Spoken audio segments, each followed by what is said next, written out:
Jammu Kashmir joint Awami action কমিটির নেতারা বুধবার দাবি করেন, মিরপুর অঞ্চলে নির্বাচন চলাকালে নিরাপত্তা বাহিনীর সঙ্গে সংঘর্ষে তাদের ৩০ জনের বেশি সমর্থক নিহত হয়েছেন। তবে পাকিস্তানি কর্তৃক একজন নিরাপত্তা কর্মীর মৃত্যু, ৫ জনের আহত হওয়া এবং মিরপুরে অন্তত ৩ জন বিক্ষোভকারীর মৃত্যুর কথা স্বীকার করেছে। রয়টার্সের প্রতিবেদন অনুযায়ী সোমবার অনুষ্ঠিত নির্বাচনের প্রথম ধাপে ক্ষমতাসীন পাকিস্তান মুসলিম লীগ নওয়াজ মিরপুর, কোটলি ও ভীমবার জেলার ১৩টি আসনের মধ্যে ৯টি আসনে জয় পেয়েছে। নিরাপত্তাজনিত উদ্বেগের কারণে মূলত ২৭ জুলাই একদিনে অনুষ্ঠেয় নির্বাচনটি ৩ ধাপে ভাগ করা হয়। দ্বিতীয় ও তৃতীয় ধাপ যথাক্রমে ২ ও ১০ আগস্ট অনুষ্ঠিত হবে। সাবেক প্রধানমন্ত্রী ইমরান খানের প্রতিষ্ঠিত দল পাকিস্তান তেহরিক-ই-ইনসাফ (পিটিআই), যারা ২০২১ সালে নির্বাচনে জয়ী হয়েছিল, নির্বাচনে কারচুপির অভিযোগ তুলে ভোট বর্জন করেছে।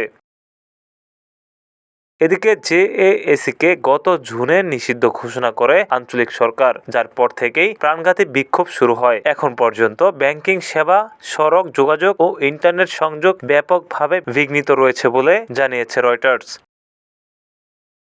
স্থানীয় সাংবাদিক ও আন্তর্জাতিক সংবাদ মাধ্যমের অনুসন্ধানে দেখা গেছে, জুন মাসে আজাদ কাশ্মীরের সুপ্রিম কোর্টের একটি রায়কে কেন্দ্র করে বিক্ষোভ তীব্র রূপ নেয়, যেখানে আদালত জানায় শরণার্থী আসন সাংবিধানিকভাবে সুরক্ষিত এবং সংশোধনী ছাড়া তা বাতিল করা যাবে না।